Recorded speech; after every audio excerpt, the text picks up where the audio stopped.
Hey everyone, so today I'm going to rank the 5 Murakami books that I've read this year so far. Though I do plan to read more of his books in the next 6 months, so I will most likely do this video again ranking 10 of his books. So let's get on into the video. The most recent one I read was Hard-Boiled Wonderland and The End of the World.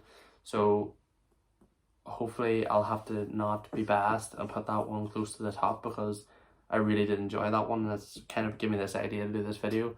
Obviously loads of people have done this sort of video before, so credit to them, whoever did it first obviously. Anyway, on to the video. So the first Murakami book I ever read was Kafka on the Shore, and in my opinion it's going to be my 5th book, because though I did really enjoy the book, there was just a couple of weird parts to the book that have brought it down from maybe being 2nd or 3rd.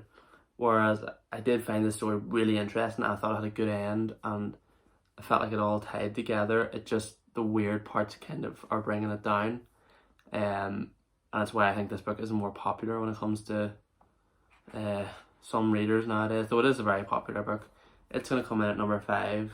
And I think it'll probably stay at number 5 once I've read a couple more of his books. Or it might drop down depending on what I think of some of his shorter books. And then at number 4, I think I'm going to have Dance, Dance, Dance, because I read the book wrong, essentially. There was a book before this, and I didn't read it, and I didn't realise I was meant to read it, so that kind of took away from the experience of the book, even though I really loved it, and I loved the hotel, the Dolphin Hotel, if I can remember correctly. I did love that whole part of the book. And it was a great, like, it gave me such summer vibes, because they go to Hawaii at one part in the book. Sorry for the spoiler. And I love that part. Overall I thought it was a great book, but it's going to have to come in at number 4 because the other ones in my opinion are just a bit better, or just a bit more gripping and a page turner. So it's coming in at number 4.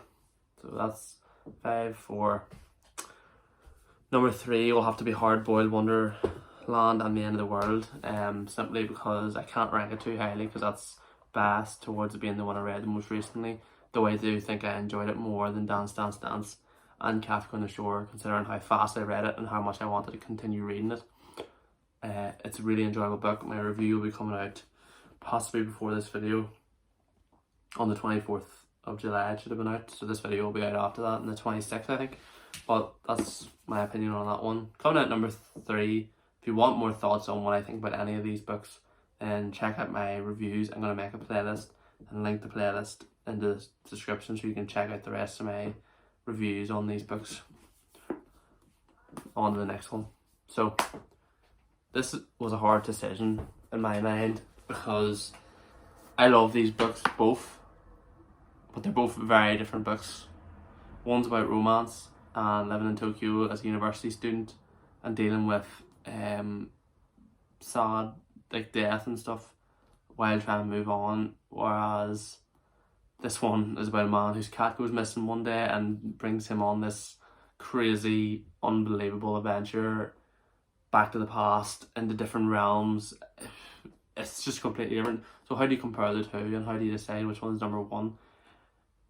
I enjoyed Norwegian Wood a lot. I think I read it in about 48 hours, whereas the Wind Up Bird Chronicle took me longer, but I felt the story was better and so interesting, and it was intriguing. I wanted to read more. It's harder to read because you have to focus. Decisions.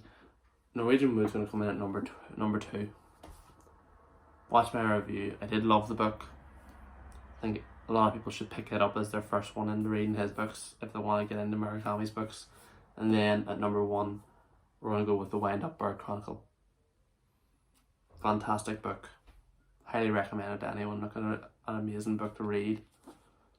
Crazy things happen. The main character is amazing. Don't really want to say anymore because I don't want to spoil it anymore.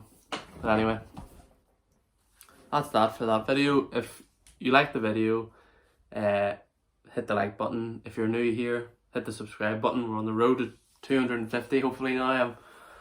I'm loving making videos at the moment, and Comment below if you disagree and you think I maybe got some of the books in order wrong. And what do you, if you read all these books, what do you rank them as? But anyway, thanks for watching if you've got to this point, and I'll talk to you again soon.